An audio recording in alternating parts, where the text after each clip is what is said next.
Greetings, everybody, and welcome to a horror series close-up video here on the Media Files.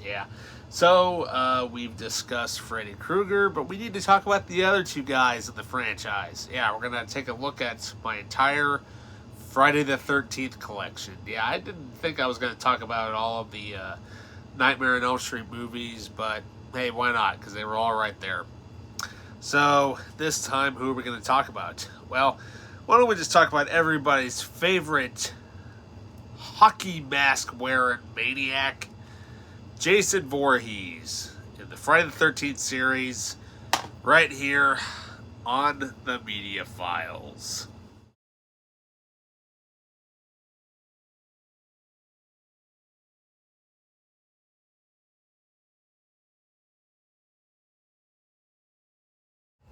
Alright, welcome back. So, Friday the 13th. Well, what can I say about this franchise? Well, to be honest, I find this one to be a little bit more scarier than Freddy, to be honest, because I think it was one of the first franchises that I ever saw when I was a kid.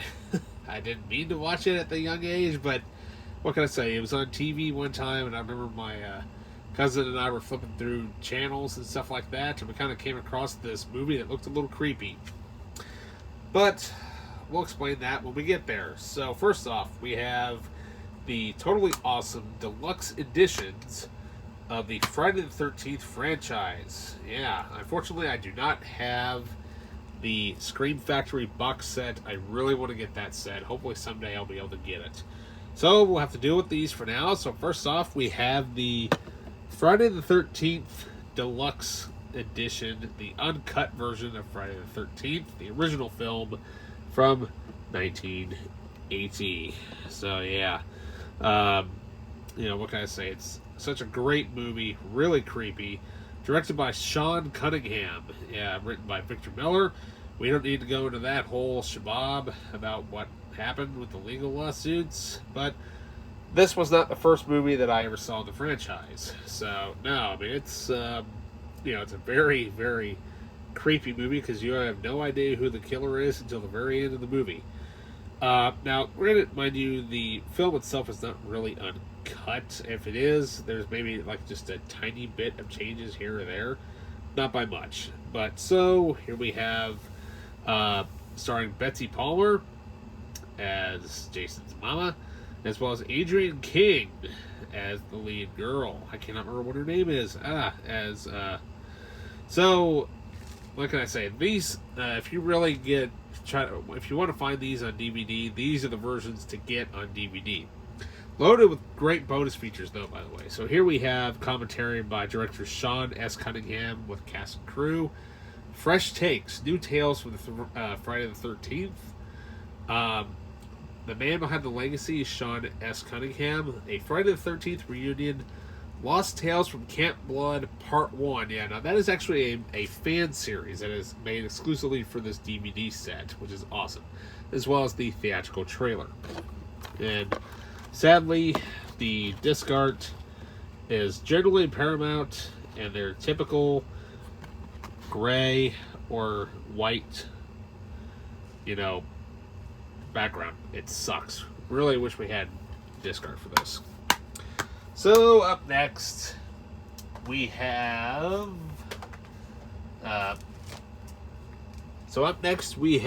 Friday the 13th Part 2. Look at that. So now mind you, this movie actually was the first movie I was introduced to in the Friday the 13th series. Because I remember when my cousin and I were downstairs in my grandmother's basement watching TV, we kind of came across this scene, and all I remember is that some cop shows up, and then this violin cue goes into play, and some guy was jumping across the road, and that's all I really remember. And then it shows the cop entering like this shack, this man-made shack, and that's all I kind of really knew. And to come to find out, it was this movie. So, as usual, typical disc art, but once again, loaded with great bonus features, including, the first ever time we see Jason Voorhees as an adult. With Sackhead Jason. So here we have Inside Crystal Lake Memories, Friday's Legacy Horror Conventions, Lost Tales from Camp Blood Part 2, Jason Forever, and as well as the theatrical trailer. Yeah, this time co-starring Amy Steele as the lead character this time of Jenny. And Adrian King, Alice, that's the character's name. It's been a while since I've watched all these movies, so I'm just glad that they have these bonus features on here and stuff. What can I say? Music by Harry Manfredini, who I forgot to mention that in the first film, who went on to basically do the entire franchise except for Part 8. Very, very Psycho inspired. So here we have Friday the 13th, Part 3 in 3D. Yeah, the only one made in the 80s 3D franchise. So, and look at that, it even came with a pair of 3D glasses. Yeah, it's those red and blue lenses, and they're terrible. It's not even real 3D. And, well, sadly, that's all we get for this, because it has the 2D and the 3D version of the film, and that's all that they could come up with for this version of the film, at least in this edition. So up next we have everybody's favorite Friday the 13th, the final chapter. That's right, the final film of the entire Friday the 13th franchise. Nah. So here we have, really famous, artwork. But, as usual, diehard fans automatically notice that the mask is wrong. So, obviously, you can tell by the cut in the mask there, it's on the wrong side. So, once again, gray disc, as usual. But, this thing is loaded with bonus features. Loaded. So, here we have commentary by director Joseph Zito. Yeah, who has made tons of great movies. As well as screenwriter Barney Cohen and editor Joel Goodman. We also have, for the first time ever, a fan commentary by director Adam Green and Joe Lynch. Yeah, those guys were diehard fans of this movie. I love listening to that commentary. We also have Lost Tales from Camp Blood, Part 4, the continuation of the fan-made franchise. As well as Slash Scenes, Jason's Unlucky Day, 25 years after Friday the 13th, the final chapter. As well as The Lost Ending, The Crystal Lake Massacres Revisited Part 1, Jimmy's Dead Dance Moves, as well as the theatrical trailer. Yeah, this one's great. I mean, it has Crispin Glover in it. Yeah. Ted, where's the corkscrew? Ted, boom! Yeah, I love that shot. I mean, that's just awesome. And now we go on to basically Friday the 13th, Part 5, The New Beginning. Yeah, everybody's favorite film of the entire franchise. Because you know what scene, if you've seen it, you know what scene I'm talking about. You probably rewound it several times on your VHS or have rewound it several times on your DVD. And same artwork as before, as always. But here we have loads of great special features. Yeah, so here we have commentary by director / co-screenwriter Danny Steinman with cast and crew. Tales from Camp Blood Part 5. Yeah, and the Crystal Lake Massacres Revisited Part 2. New Beginnings, Friday the 13th Part 5, A New Beginning, as well as the original theatrical trailer. Yeah, that's the scene I'm talking about with that particular actress. You know what I'm talking about. But yeah, I forgot to mention that, in Part 4, we also had Corey Feldman from the Goonies showed up as Tommy. Yes, and I forgot to mention that. So here's Part 1 of the Tommy trilogy as the continuation of Tommy as an adult, played by, I can't remember what the actor's name is, but anyway, different actor.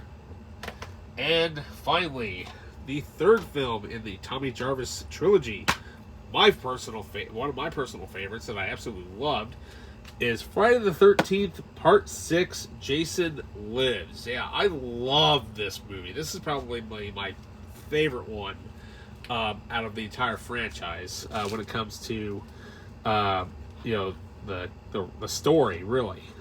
So you know, what can I say? Same artwork as always. Directed by Tom McLaughlin, also written by him too. And so, what can I say? This one is really, really good. So here we have special features by featured commentary by director Tom McLaughlin with cast and crew. Excuse me. Lost Tales from Camp Blood Part 6, which is the final one in that entire series. The Crystal Lake Massacres Revisited Part 3. Jason Lives, The Making of Friday the 13th Part 6. Meeting Mr. Voorhees. Yeah, now that was going to be something cool that we had never seen before. We knew about Pamela, but we didn't know about Mr. Voorhees, and so that's actually a deleted scene. As well as slash scenes and the original theatrical teaser trailer. I love that teaser. It's so awesome because it has that Undertaker bell gong going throughout the whole thing, and it's so creepy. It's awesome. All it is just a slow motion shot heading to see Jason's gravestone, and it explodes with a huge dash of Frankenstein. Yeah, this is the one where it has that Frankenstein element brought into it, as well as probably my favorite score by Harry Manfredini. All right, so now let's see here. Oh yeah, and so Jason was played by C.J. Graham in this movie, and it was, I think, probably one of the better performances of Jason. All right, so now let's get on to everybody's personal favorite out of the entire franchise. Friday the 13th, Part 7, The New Blood. Yeah. So first things first, right off the bat. Excuse me.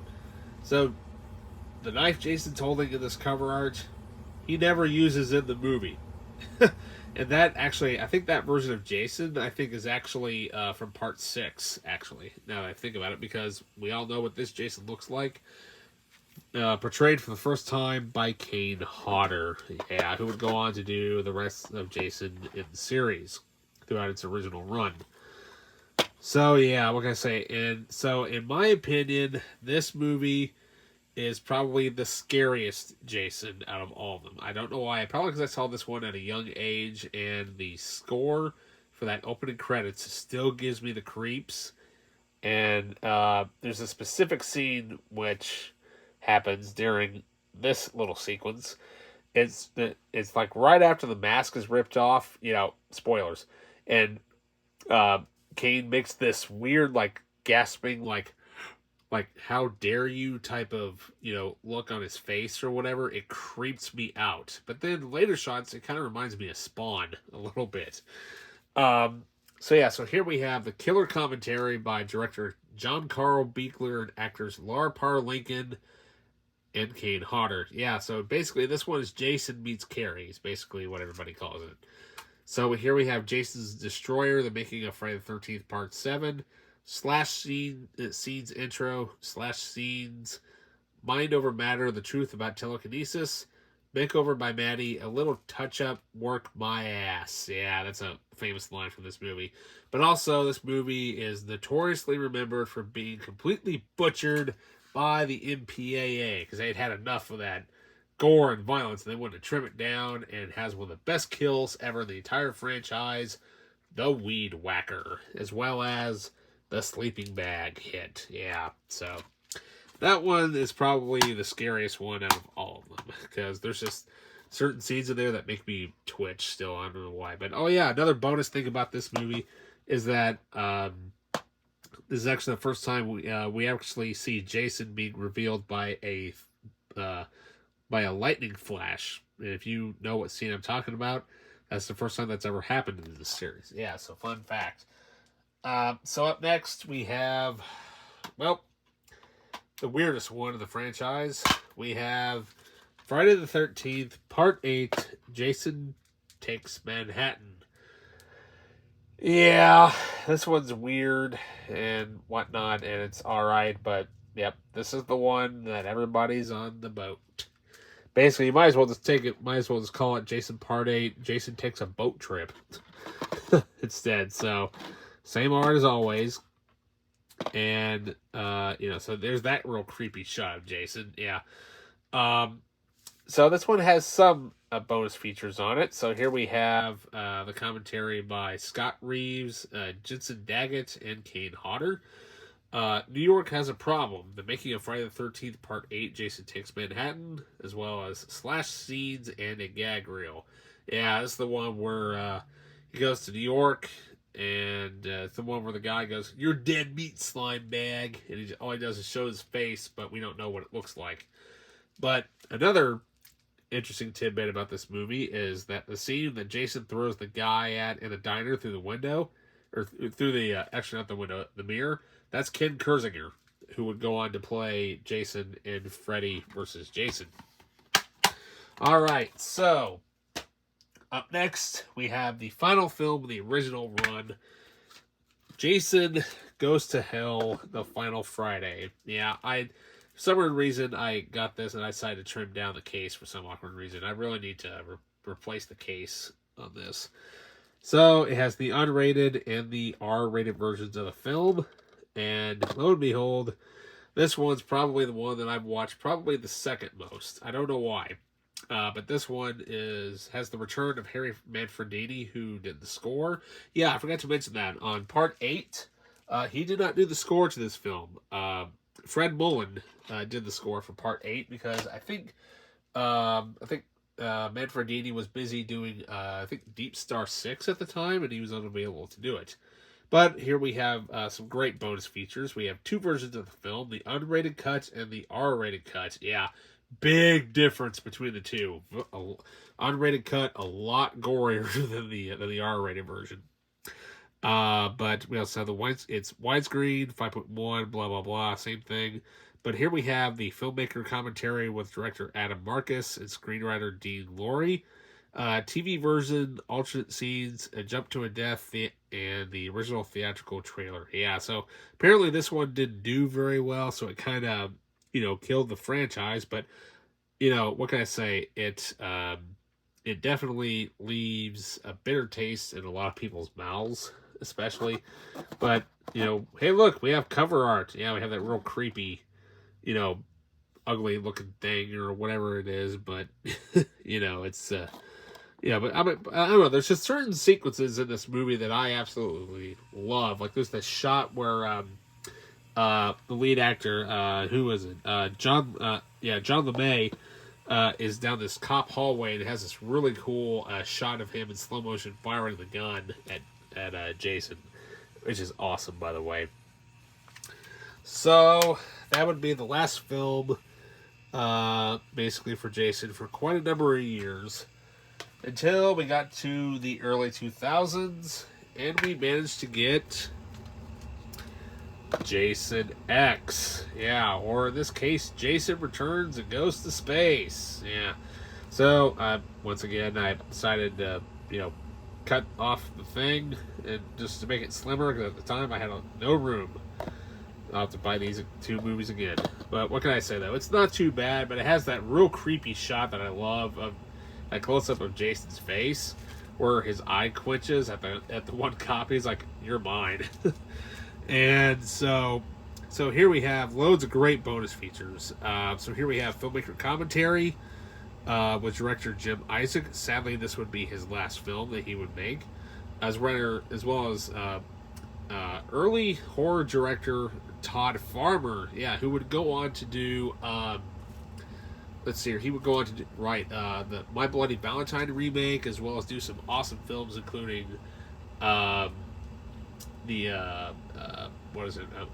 Angry with Nicolas Cage, as well as producer. And then the other is that we also have Noel Cunningham in that commentary as well. Noel is Sean's son, by the way. We have an original documentary, The Many Lives of Jason Voorhees, a documentary on the history of Jason. An original documentary, By Any Means Necessary, The Making of Jason X, the making of production documentary, as well as the Jump to a Death and the theatrical trailer.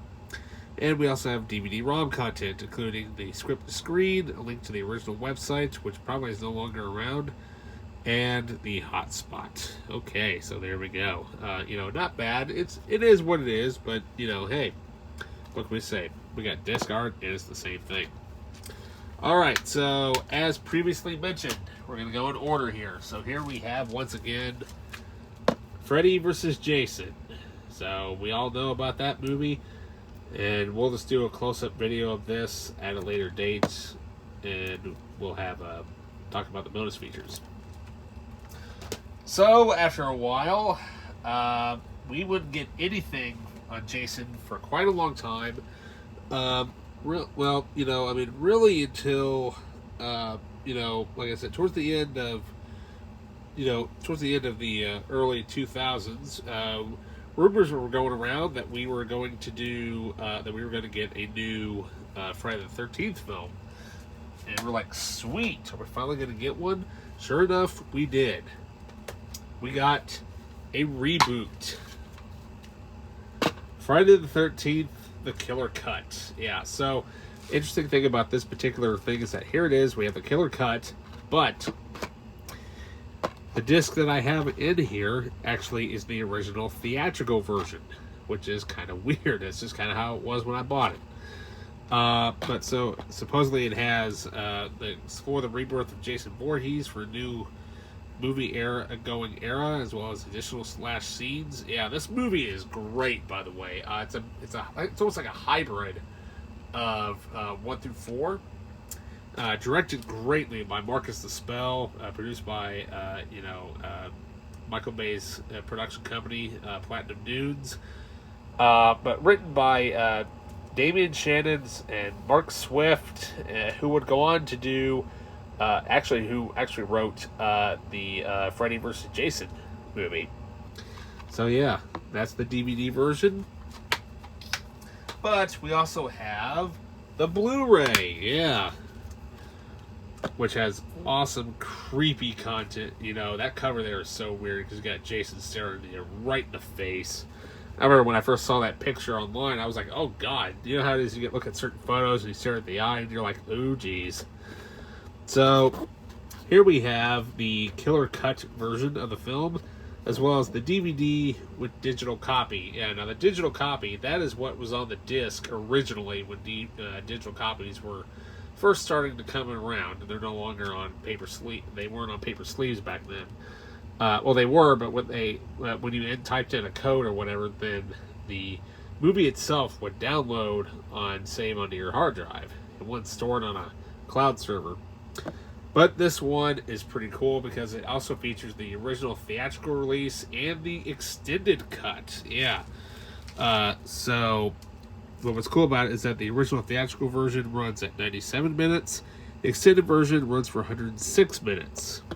But this one is pretty cool because it has more bonus features. So it has hacking back, slashing forward, remembers the groundbreaking original movie, terror trivia track with picture-in-picture, which is pretty cool, plus the rebirth of Jason Voorhees, which is the original documentary on the DVD. Additional slash scenes is exclusive features via BD Live, which I don't think that exists anymore. But it also includes the 7 Best Kills documentary about how all deliciously done a lot of the deaths were in the movie. And this one's actually pretty cool. It's it's got a great score though. Also, yeah, the score composer changes to Steve Jablonsky, who's known for doing loads of great action movies, including Transformers, but he also did the Texas Chainsaw remake. All right, and finally, after that, as a promo, a documentary was released entitled "His Name Was Jason." Yeah, now this is the 2-disc splatter edition, and done by the same crew who did the Never Sleep Again documentary, which is pretty cool. But what's really awesome about this is that it is actually hosted by Tom Savini, one of the makeup artists of the original Jason Friday the 13th films. And so the disc art there is basically the mask, which is awesome. But it's also loaded with special features. So disc 1 is the documentary, which sadly lasts only 90 minutes. But we also have The Man Behind the Mask, the extended interviews with all the main men who played Jason Voorhees. And so on disc 2, we have Final Cuts, extended interviews with the directors, Dragged from the Lake, more stories from Camp Blood, Script to Screen, interviews with the screenwriters, the Camp Crystal Lake Survival Guide, Jason Takes Comic-Con, fan films. That's cool that they brought those in, because that's just awesome. Friday the 13th in 4 minutes, and so much more. Yeah, no, this thing is loaded with tons of great stuff. Released by Anchor Bay, which is sadly no longer around. And, well, unfortunately, that is basically it for the entire Friday the 13th franchise that I have. Now, sadly, I do not have there's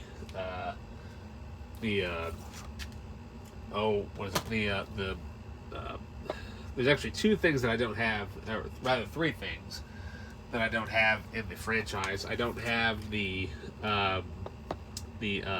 Crystal Lake Memories 4-hour documentary, nor do I have the